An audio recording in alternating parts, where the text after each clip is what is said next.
शब की तन्हाई में घर घर की बरसी आज पहली दफा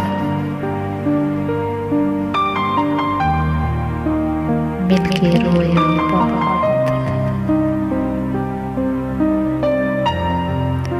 आंख में आंसुओं को पिरोया।